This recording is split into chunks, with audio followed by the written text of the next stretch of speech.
sasabihin ng ating Pangulo, dating Pangulo, ito lang ang ulam natin.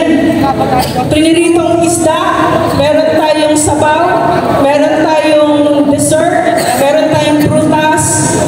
Okay na yan. Kasi hindi natin pera yan. Pera ng taong bayan yan. Hindi niya sinabi yan isang beses o dalawang beses o tatlong beses.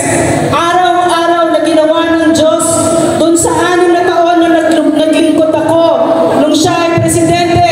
Yan ang narinig namin.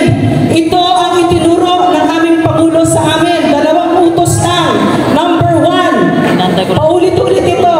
Number 1, huwag kayong magnakaw sa Pilipino.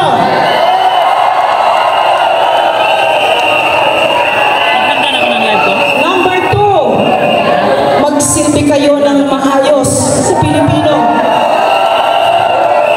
Araw-araw na binabatikos si PRRD at ang team niya, wala kaming inabi kahit na sinong media.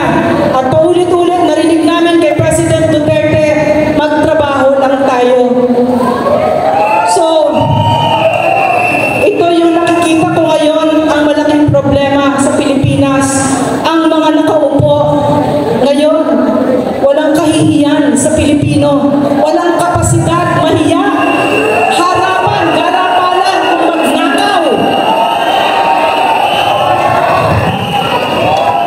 At minsan, hindi ko naalala na meron kaming fireworks, pero itong president na ito, ang kanyang first lady, na nagpapalakad ng ating gobyerno, na para bang sila ang may-ari ng Pilipinas, halos araw-araw nagpa-party na may fireworks.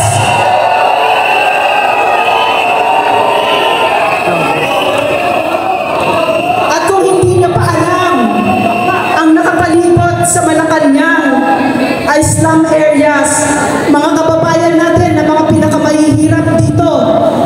Pero hindi sila nahihiya. Hindi sila nahihiya na may fashion show sila, na may nagpa-fireworks na milyon. Ang babayarin nila doon sa fireworks lamang dito sa ating mga kababayan na kumakalat ang sikmura. Wala silang kahihiyan, walang puso.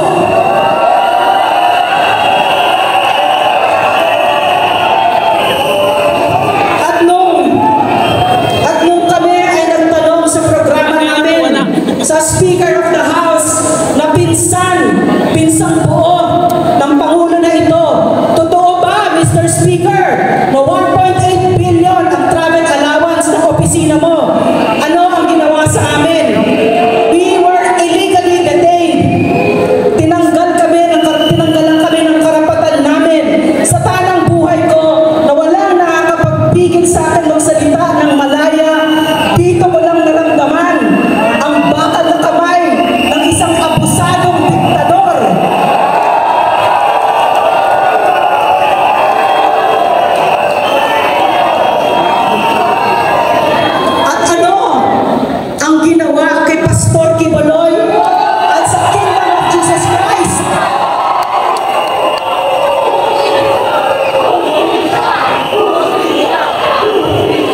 mga sibilyan, mga inosente, mga misyonaryo, mga church workers na walang kalaban-laban, mga bata.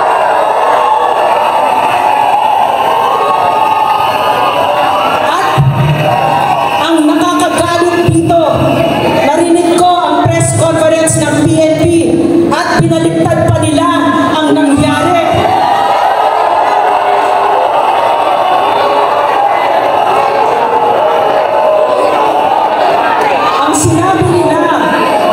Ang sinabi nila ay isang katawa-tawa na itong mga bata, itong mga unarmed civilians, mga church workers, ang nangharas sa kanila. Paano nangyari yun?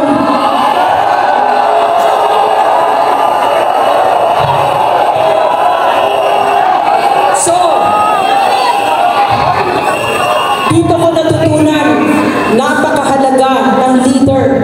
Noong panahon ni Pangulong Duterte, taas noon tayo bilang Pilipino. Pero itong Pangulo na ito, dinadala tayo sa bingit ng gera. Wala siyang pakialam sa atin. Para saan, Mr. Marcos? Para saan, Mr. Marcos? Nasisirain mo ang Pilipinas. Para saan? Ang sabi nila, para sa pera na ninakaw ng pamilya nyo sa Pilipino, kaya ninyo pinagtataksilan ang Pilipino. So, ang gusto nilang paniwalaan sa atin ay wala tayong laban. Wala tayong kapangyarihan. Nakalimutan na nitong mga lulong sa kapangyarihan at kung ano pa, sa droga daw, lulong din. No? Nakalimutan na nila kung sino ang nagbigay sa kapangyarihan nila. Ang taong bayan. At ako,